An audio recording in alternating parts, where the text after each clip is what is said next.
It's time to lock in. We're talking SEC, college football, and more. This is AP as we see it. I'm all about that action. I'm all about that action. I'm all about that action. I said I'm all about that action. I'm AP Steadham from LA, Lower Alabama. This is AP as we see it, a weekly syndicated 1-hour show discussing the Southeastern Conference, keeping an eye on the national college football scene and other sports. Welcome to another edition of AP as we see it. And as we know, this is March Madness, and there's no better way to start your weekend to go to one of the 29 Greer's Markets locations serving the Gulf Coast and beyond, Alabama, Florida, and Mississippi. You can check for Lucy's famous recipes online, and her book you can purchase that at the store as well. Family, friends, and basketball is a winning tradition at Greer's. Score big savings at Greer's with the fresh meats, the produce, and more for your game day spreads. They have the groceries to go, which is online. You can click on there if you can't make it to one of their locations across Alabama, Florida, and Mississippi, and have it sent to your home, your office, your venue of choice. Remember, they have the coloring contest for the children, and the monthly winners announced the last weekend of the month. And also check the weekly ads for all your special occasions, your birthdays, your anniversaries, the holidays, and any special occasions. So remember, Greer's got it. They guarantee it.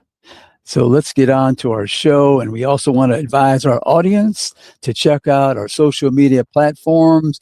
Our weekly video broadcast is on our YouTube channel at AP As We See It.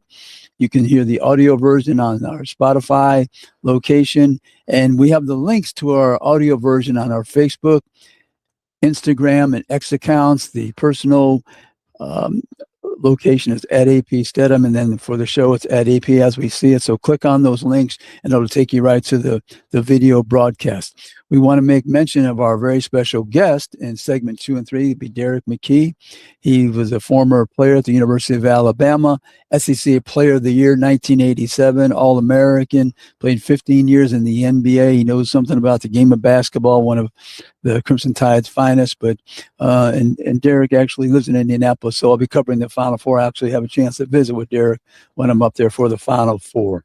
But the men's SEC, they earned 10 berths as we projected. They weren't able to get an 11th team, but 10 is a good representation for the league. It was the most of any of the conferences. They have 10 teams, and we're just going to review their locations and the couple of games that they're set up for if they can win that first one in advance, because we'll have plenty of time to discuss this next weekend when these first couple games are played. But Florida was a number 1 seed, and that's in the South region. The South region, if you get by this weekend, the regional final would be in Houston, Texas. But Florida plays Lehigh, the winner of Lehigh and Prairie View. And if they win that game, which they should, a 1 versus a 16, they'll compete against Clemson, number 8, and Iowa, number 9. And that game will be played in Tampa, Florida. We have Vanderbilt also in the South region, number 5 against McNeese, number 12.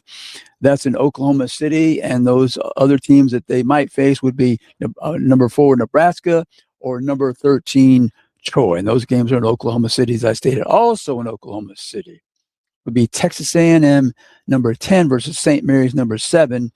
And the potential opponent for Texas A&M, if they win the first game, would be Houston, number 3, versus Idaho. Now, that Texas A&M Houston game, I'm very excited to see those two teams face each other in Oklahoma City. They're very close to each other. College Station is not far from Houston, so those fans would all be traveling north to Oklahoma City to see that matchup. But I'd love to see those two teams play each other in that second game. In the Midwest, which the regional final would be in Chicago. I'm going to backtrack for 1 second. The top 4 teams in the South region, Florida number 1, as I said. Number 3 is Illinois. Houston, I think Houston's number 2. Houston's number 2. I meant to say 2 instead of 3. Houston's at 2. Illinois is number 3. Nebraska is a number 4. Heading out to the Midwest Division, the Midwest playoff in the NCAA tournament, that would be held in Chicago on that second weekend for that regional final. The top team in that region is Michigan, Iowa State number 2, Virginia number 3, Alabama number 4. So Alabama's first games will be in Tampa, Florida. Alabama number 4 versus Hofstra number 13. If they win that game, they face the winner of Texas Tech number 5 versus Akron number 12. Tennessee, also in that Midwest region at number 6 versus the winner of SMU and Miami of Ohio, number 11. That game will be played in Philadelphia. If Tennessee wins, they'll play Virginia number 3 or Wright State number 14. Also in that region from the SEC, Kentucky at number 7 versus Santa Clara number 10. And they'll play the winner of Iowa State number 2 and Tennessee State number 15. Those games will be played in St. Louis. So the Kentucky fans, they'll mob St. Louis for sure, I'm certain. Michigan at number 8 plays St. Louis number 9. That game's in Buffalo. And they'll face the winner of Michigan at number 1 versus the winner of UMBC versus Howard. Those are the 16 teams. They'll play in Dayton, and they'll face Michigan. So Georgia's games will be in Buffalo.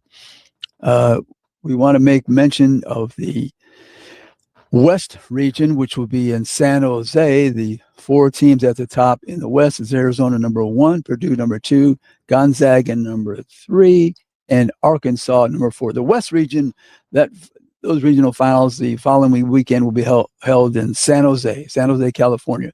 So you have Arkansas at number 4 versus Hawaii number 13. Those games will be played in Portland, and they'll face the winner of number 5, Wisconsin, versus High Point number 12. Those games are in Portland. More games in St. Louis. We have Mizzou, which that's a favorable draw for them. Number 10 to play Miami at number 7. And if they win that game, Mizzou would face the winner of Purdue, number 2, and Queens out of North Carolina, number 15. Those games will be in St. Louis. We have Texas and North Carolina State both listed at number 11. They'll play that game in Dayton.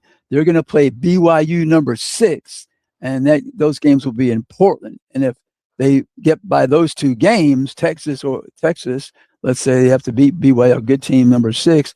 They'd have to face the winner of Gonzaga and Kennesaw State, number 14. So those are the matchups for the NCAA men's tournament with regard to the SEC. Now, you noticed I mentioned the regions, the South region in Houston, the Midwest region in Chicago, and the Western region in San Jose, but no teams out of the 10 from the SEC were sent to the East region. So that was kind of unusual. I know they try to align the games where you're staying as close as you can to your hometown, but there's no teams that were sent to the East. And if you get to the Final Four, the East will play the West, and the Midwest will play the South. The Final Four to be held in Indianapolis in a couple of weeks. But that's what the men's side looks like. But one thing we want to mention right now, as far as Alabama, we know that Aiden Holloway, and we're going to discuss this with Derrick McKey in segment 2 and 3. Aiden Holloway, one of the better guards in the SEC, better shooters in the country, he's not going to be joining the Alabama at this point. While we're taping this broadcast, he was charged with possession of marijuana and paraphernalia, so he has been excluded from the team. But I always feel that if a player is not available, whether it's through injury or circumstances off the court, that gives someone else an opportunity to shine. You can get more shots, and you never can tell who will emerge. Potential star of the game. It could be coming off the bench. It could be a person who's a starter, just ends up getting more shots. So, but it's unfortunate that this happened to the University of Alabama, but they're going to show up I guarantee you they're showing up for the game, and they're going to be trying to win. And I think there's enough talent, plenty of talent on their team so they can win. So, but anyhow, Alabama is one of the teams that you have to watch for, because they have shot makers. They can make a lot of shots. They're very good from the 3-point line, which is another advantage. They're fast. They play with a different type of tempo that most teams are not used to. And you have to face them on a short notice. Maybe you win that game on Thursday night. You got to face them on a Saturday. You got to be prepared. So it's very difficult to play a team like Alabama.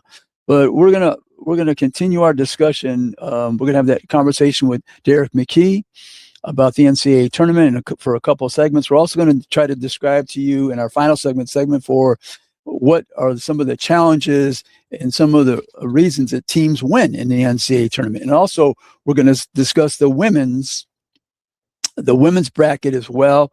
And that's an unusual situation. They just have two regions, Sacramento and Fort Worth. So that's different from the men, and the women started doing this a couple of years ago, which I think was smart for them because you're going to have quite a few teams and you have bigger crowds that will have to come to those two cities, Sacramento and Fort Worth. I know it's quite a distance across the country, Texas and California, for all the teams involved on the women's side, but I still think that's a good format for the women. But anyway, we're going to continue our discussion in a few moments. And we'll be right back after these messages with our special guest, Derrick McKey, University of Alabama, SEC Player of the Year, 1987, All-SEC, NBA veteran for 15 years. We'll be right back after these messages with AP as we see it. Hi, I'm A.P. Steadham for Greer's Markets. If you're planning a big party or for every day, shop at Greer's for delicious food, beverages, and snacks. Save time and money by checking on Greers.com and use Groceries to Go to get your Greer's groceries delivered. Look at the weekly ad for more information. 29 locations in Alabama, Florida, and Mississippi, serving the region since 1916. Remember, Greer's got it. They guarantee it. And we're back with AP as we see it, and a very special guest, a friend of the show, Derrick McKey, 15-year NBA veteran, played at the University of Alabama, Southeastern Conference Player of the Year, 1987, led the Tide with a number 2 seed to the NCAA tournament. Hey, Derrick McKey, welcome to AP as we see it. Good to see you again.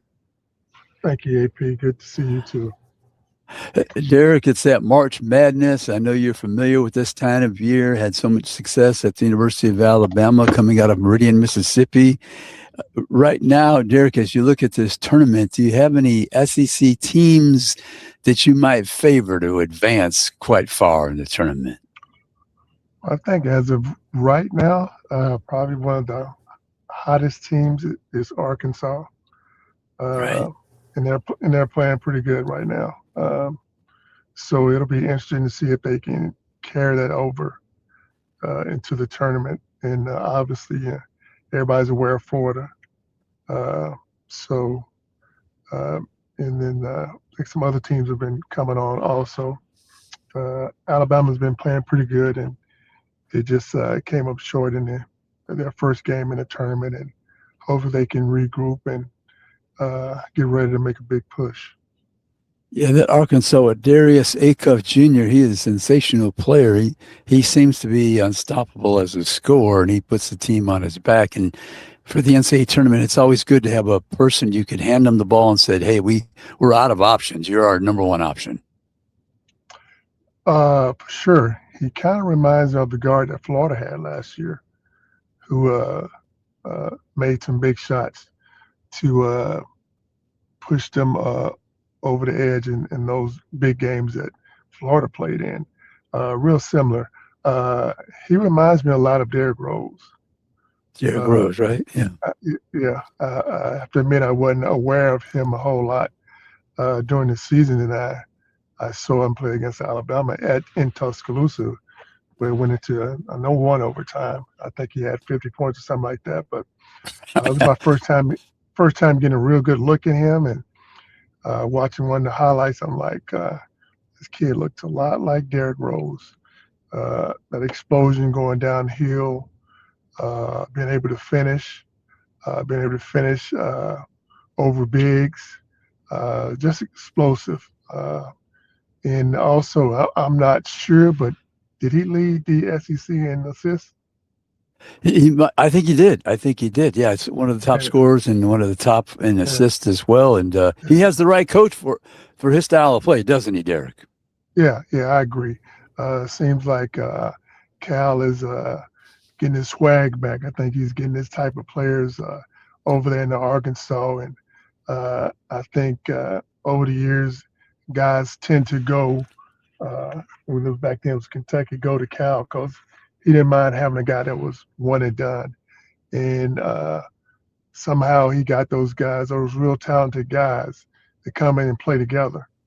And we see when those guys have left and they've gone on to have really good careers, when they're able to, I guess, go out and showcase.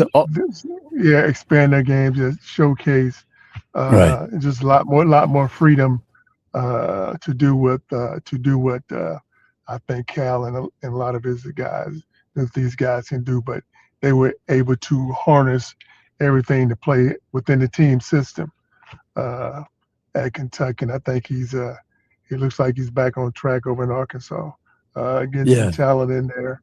And this kid Acuff is, like I said, he's delivering the ball also, so he can score when he wants to, and that's a big thing, having a guy who can score, but also can get other people involved. And when they need him to score, he can score, and he's a guy that's pretty much going to make and take the big shots. Mm-hmm. Yeah, John Calipari, he does seem to be at ease at Arkansas with this team right now. He just seems comfortable to me. Derrick, when I always mention the basketball, the tournament, I always preface my remarks. I say, ball in the basket. You can't make shots. It's very difficult to advance and win 4 games to get to the Final Four. But I put a premium on people that can make shots. This is true. That's why probably recent years, I don't know how far back you can go, but having guards who can put the ball in the hoop, guards who can manage the game, control the game, and like I say, again, make and take big shots, especially in the style of play these days. Pretty much a guard-dominant league, I guess, or Right. it's more in the NBA. It is more outside shooting, but in the NCAA, I think now you are able or can go inside to your big guy and get other people good shots. But it just don't happen as often as it used to. Team like Duke, who has a guy like Boozer, who can get a ball to on the post or pretty much anywhere, and he can get you a good shot, or you get somebody else a good shot. So it's good to have that guy you can go to who can make a play. A lot of times that's your guards, that's your shooting guards and your point guards. But having a big guy you can go to, it definitely helps. But it's just that style of play now that a lot of teams are playing, 3 or layups, I think it can take you so far. I think you have to be able to adjust and do other things also. Mm-hmm. What are a few other keys for a team, Derrick? We know shot making is a premium, and what are some of the other keys to advancing in the NCAA tournament? I think just sticking to your style of play, doing what got you there. And we talk about scoring. If we think about Houston the last few years, there's always been a good defensive team. They struggle to score. Their scoring got better, and they've been in the Final Four, in the final game. And I think that's something that a lot of these teams are looking for. You're looking for that player or two who can put the ball in the bucket, and not as much emphasis on defense for the most part. But I think the teams that do win the championships have good, solid defense and defensive players, but you do have to put it in the bucket. You got to play. You got to play a little bit of defense. Yeah. You got to execute offensively, and like I said, do what you do. And I think sometimes if you give people a steady dose of something the whole year, and the same thing in the tournament, I think that's a recipe for failure if you're not able to adapt and adjust. Mhm. Derek, we have about a couple more minutes left in this segment. What about coaching in the tournament? What would you suggest if you were trying to coach a team in the tournament? What are the things you might mention and emphasize with your team? I think what I just said, a coach Yeah, that's able to adjust on the fly. right, Okay, the first half, we're getting a steady dose of this, or we're given a steady dose of this. In the second half, can I change it up? Can I put right. my players in better positions to be successful? Can I get my shooters shots? Can I get them better shots? Can I get my big man touches? Uh, like I said, the style of play these days and the way that the game is being played, sometimes you only have to give that big man one or two looks, and then he'll go and try to block every shot for you and get all the rebounds. And right now, that's probably all you need from some of the big guys. Just getting your guys involved and just let them know that, at the end of the day, things they may not think about until it's over. And they think about 10 years from then and now is what we need to do is go out and play. You'll never get this chance again. You'll never get to play with these guys again. We'll never get Yes. this opportunity again. So it may be almost the same team, but it won't be the same team next year. I guarantee you that. Yeah. So let's go out and play for each other. About a minute or so. Free throw shooting so important, especially in the last few minutes. What would you try to tell your team, especially for the players that have difficulty at the free throw line? The other ones making the free throws, you're leaving them alone, probably. Don't say anything. But the ones that are having difficulty at the free throw line, about a minute to go, what would you tell those players? Get the ball to the free throw shooters. And I, I think that's on the coaches Right. also having the right Yeah. personnel in the game, Yeah. and that guy, that dog, that lead on that team, you go get the ball. Yeah. You know who not to throw it to, and Yes. you don't put that pressure on that person. I see You you. go get it. But then you get up there, you step up there. If you're not a very good free throw shooter, percentage wise, step up there with confidence, and shoot it like you're gonna make it. Right. Yeah. That's the thing. Have a conscious effort to make sure it's in the hands of your best free throw shooters and best scorers, and that'll alleviate that difficulty of some of those players that their free throw percentage shooting is very low. But it's always at the end of the game, those free throws. I mean, we've seen great ones miss shots. So, but anyhow, but Yeah. Derek, we're going to take a few. We're going to take a few moments, and we're going to be right back after these messages with Derrick McKey, former University of Alabama SEC Player of the Year and NBA 15-year veteran. We'll be right back after these messages with AP as we see it.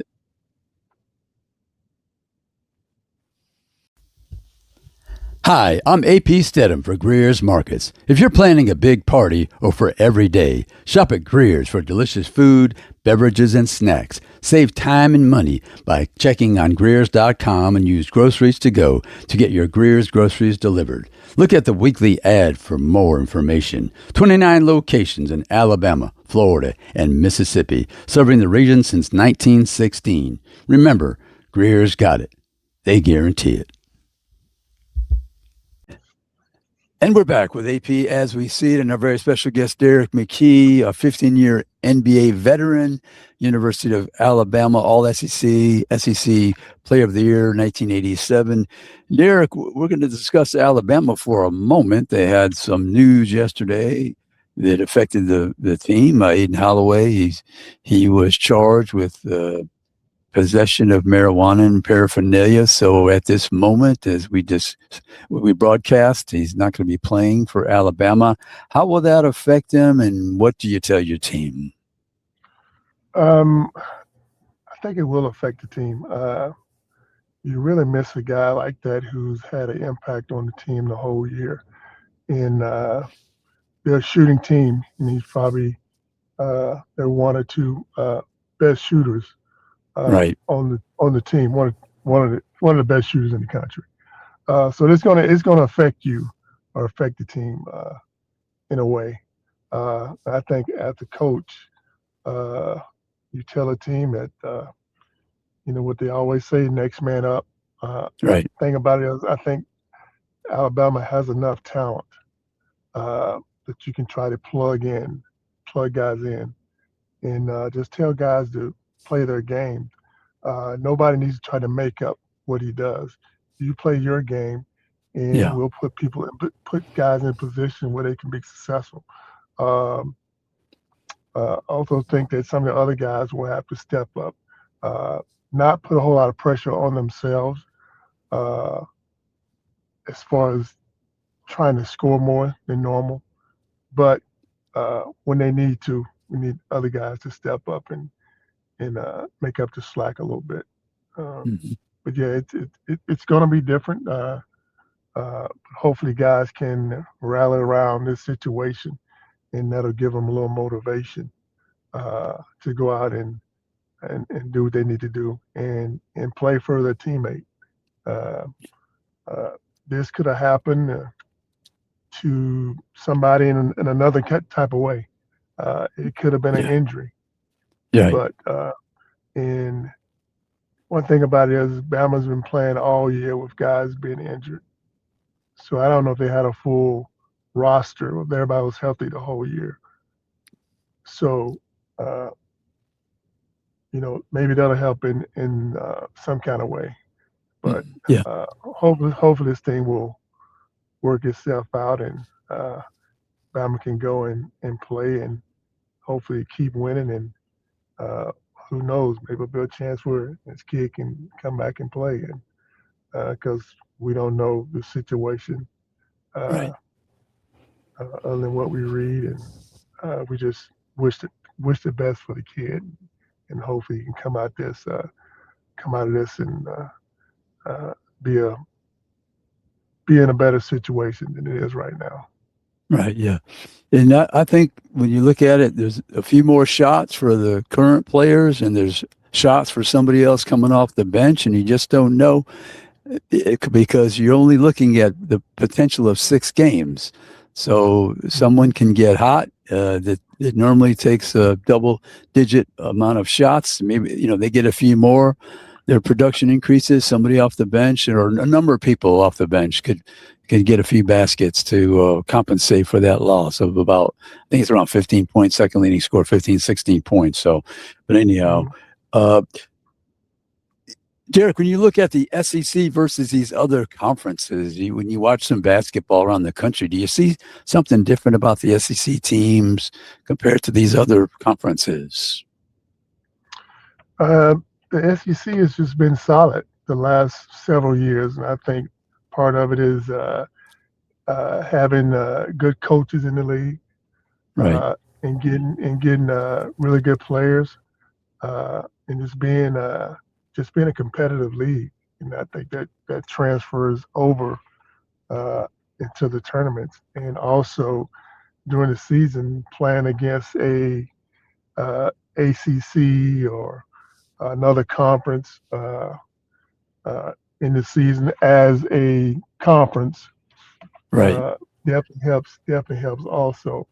But again, a lot of good coaches and getting talent changes a lot, and I think that's one of the main things that has happened to the SEC.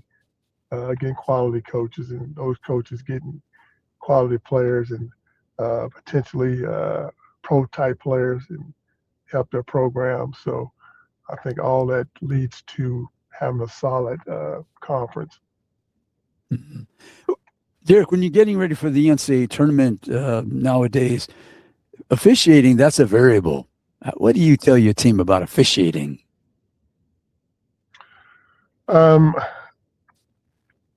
I think again, just play your type of game, Yeah. and adjust as you go along. The one thing that I always did when I played in the league was the first thing I did when stretching before the games. I will look to see who the referees were Right. because that way I kind of knew how they ref games Yes. and approach the game that way. But again, uh, going back to it's kind of like with Detroit, the Bad Boys, this and that. They weren't going to stop being physical. No. So did they adjust? Maybe, maybe not. They still were going to be physical. So again, play your game. If you're a physical team, if you throw your weight around, that's how you have to play. Then you may have to adjust how the game is being rough. But if you set the stage, you set the standard. A lot of times they'll let you play your way. You know, because you can't, and you can't. That's in the league or in college also. If you're a team that doesn't play physical, and you're playing against a team that is physical, you can't start being physical towards the end of the game.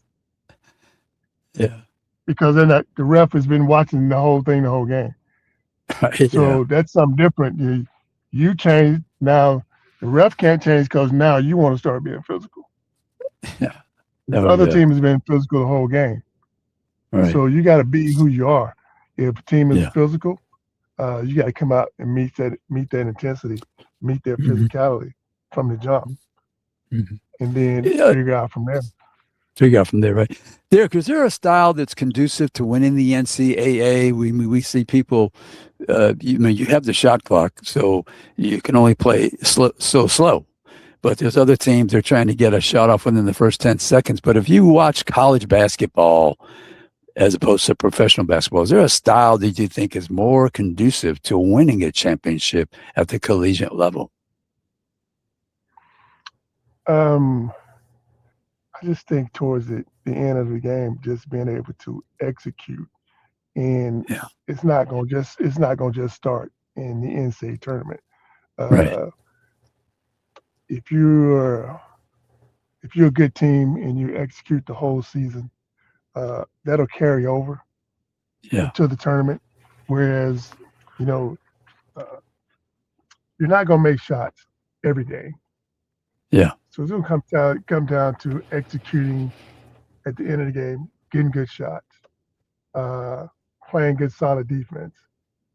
So that transfers also. If you're playing good solid defense, a lot of times, or if you have good solid offense, get a good shot, then you're able to play better defense.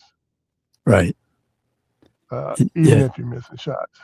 So I think more execution and playing good solid defense down the stretch. Because again, a lot of these teams, I think it's going to be interesting. And it's been like this for the last few years. These teams who are big volume 3-point shooting teams, getting hot, but when those shots are not going, where can you go to? What's your option? What's your next option? And they may come to coaching also again. Okay, the threes are not going. Here's my second option, third option. Here's what we need to do to get those guys better shots. Here's what we need to do to get a good shot. Maybe we go inside.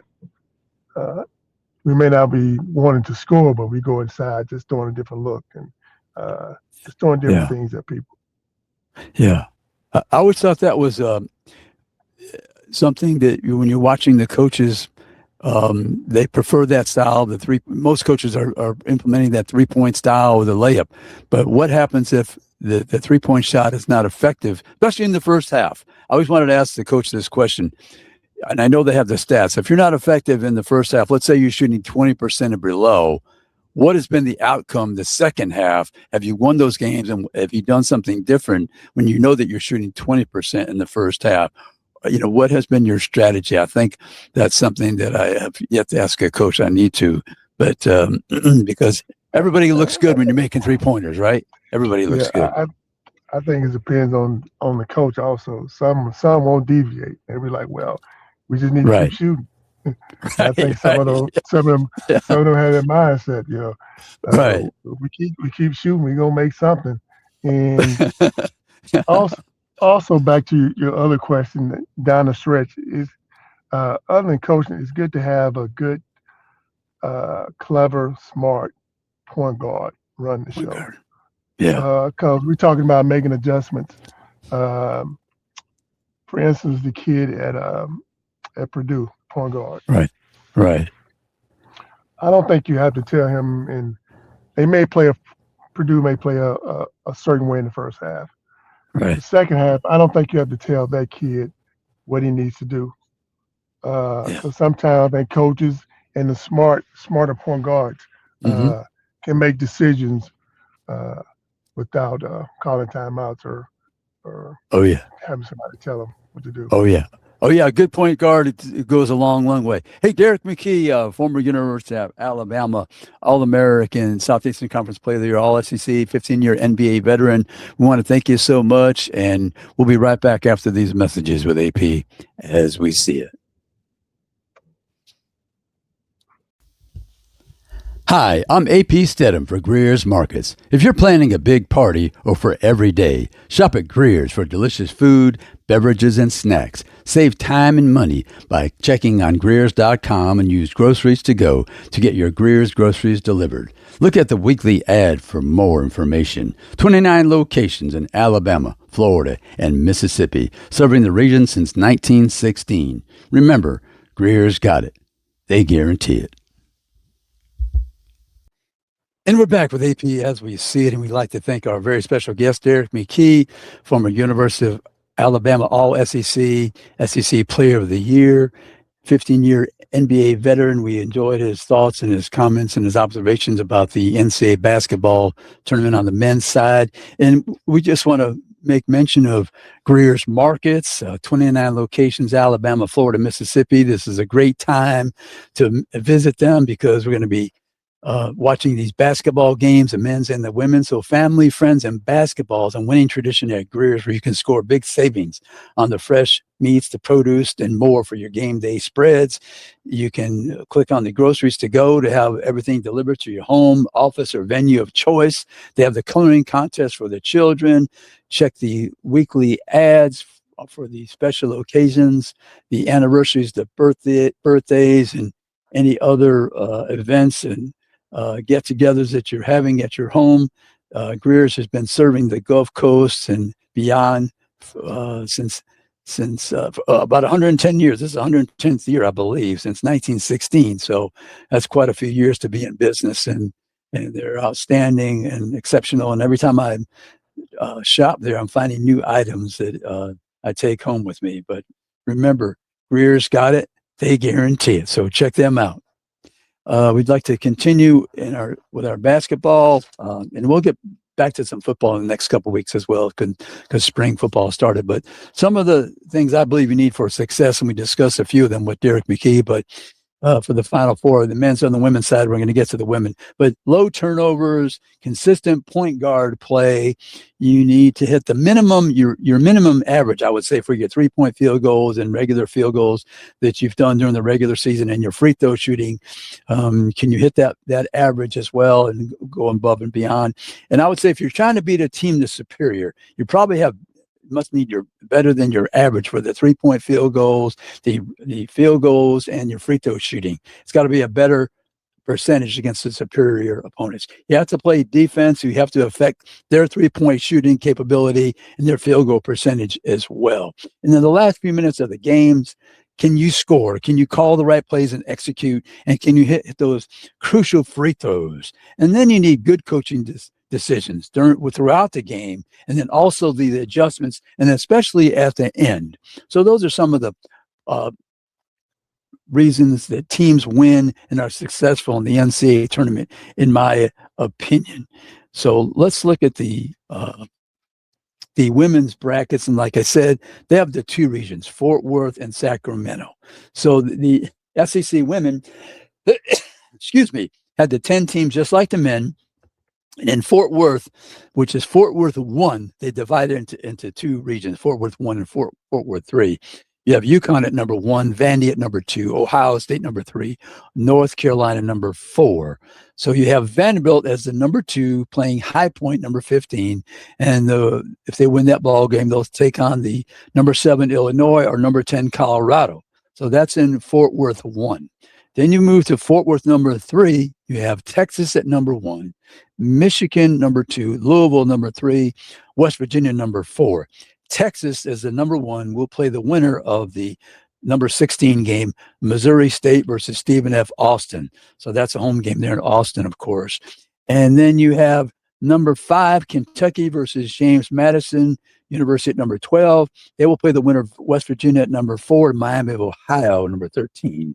You also have in that Fort Worth 3, Alabama at number 6 versus Rhode Island, number 11.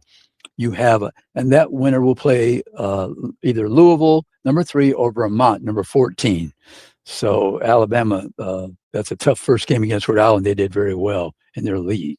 You have number 7, North Carolina State will play Tennessee, number 10. Now, Tennessee, they had a very difficult season, 7, I think, losses in a row to finish. First time in history. They're number 10 playing North Carolina State, and they will play the winner of Michigan, number 2, or Holy Cross, number 15. So that's Fort Worth, number 3. Then we move to Sacramento. The 4 teams in Sacramento at the top, UCLA, number 1. I saw them play in Las Vegas. Very good team. They lost one of those games, but that was their only loss. I believe they suffered. I saw it in Las Vegas in that early season tournament in November. And number 2, LSU. Number 3, Duke. Duke was one of the teams I saw there as well in that tournament, along with South Carolina and Texas. Number 4 is Minnesota.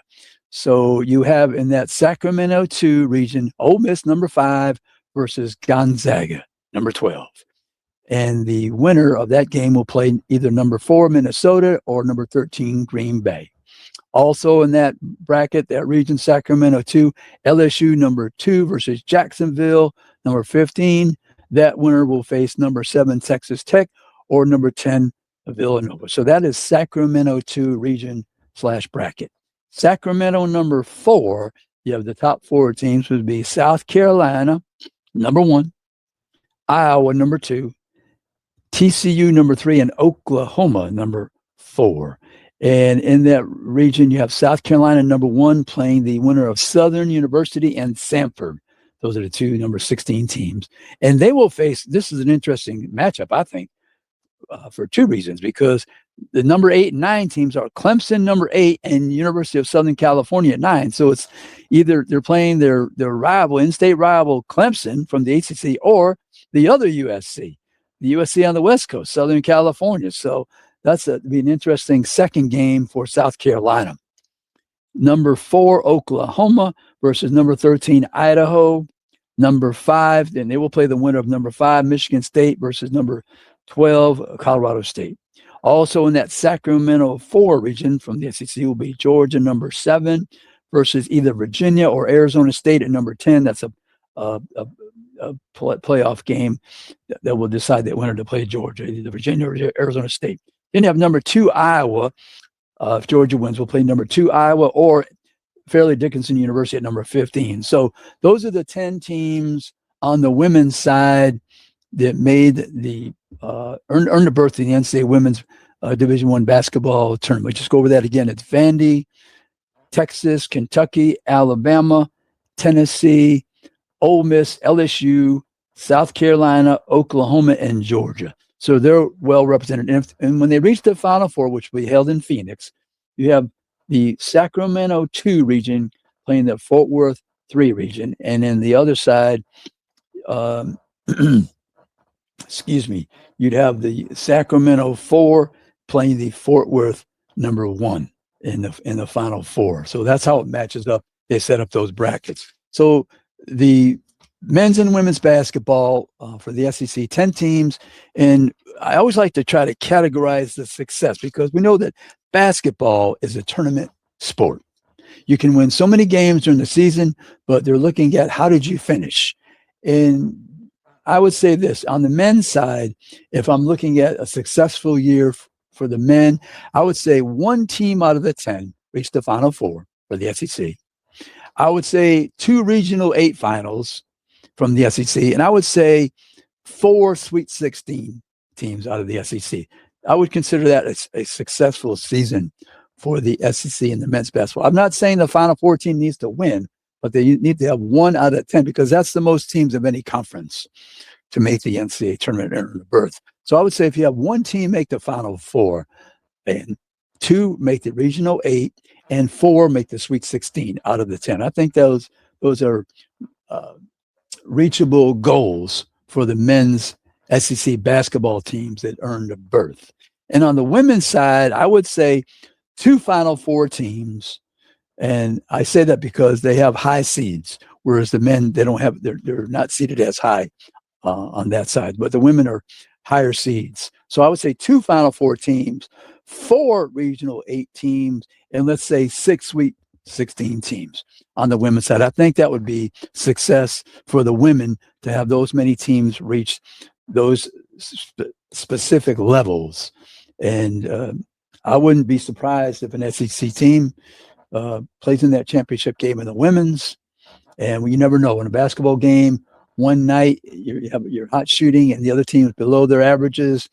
That usually equates to a tight ball game or a victory for the lesser opponent. And right now, we have Connecticut is undefeated, and the women's side of UCLA was 1 loss. So I think that the SEC, on the women's side, they can reach the Final Four, reach that championship game, and have a good night shooting the basketball and playing solid defense and rebounding and just having good strategy and good coaching.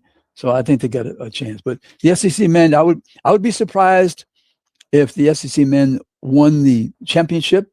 I'm not saying it couldn't happen, but they don't have the strongest teams this year like they did in prior. Like, for instance, last year they had 2 teams in the Final Four, and Florida was the eventual champion. But Florida's a hot team. They were defeated in the SEC tournament by Vanderbilt. Vanderbilt had that home crowd in Nashville, and they were determined. But I think that the SEC, to have labeled this as a successful season, I would say 1 team reached the Final Four. And as we all know, anything can happen that night. But anyhow, we'd like to thank our guest, Derrick McKey, the former University of Alabama All-SEC Player of the Year, 15-year NBA vet, for giving his observations and thoughts and comments about the NCAA basketball tournament. And we'd like to thank our sponsor, Greer's Markets, 29 locations, Alabama, Florida, Mississippi, serving the Gulf Coast and beyond. And remember, Greer's got it. They guarantee it. So we'll be back next week with another episode. We'll still be in the middle of March Madness. Enjoy watching your team, and good luck to everybody. And we'll see you next week for another edition and episode of AP As We See It.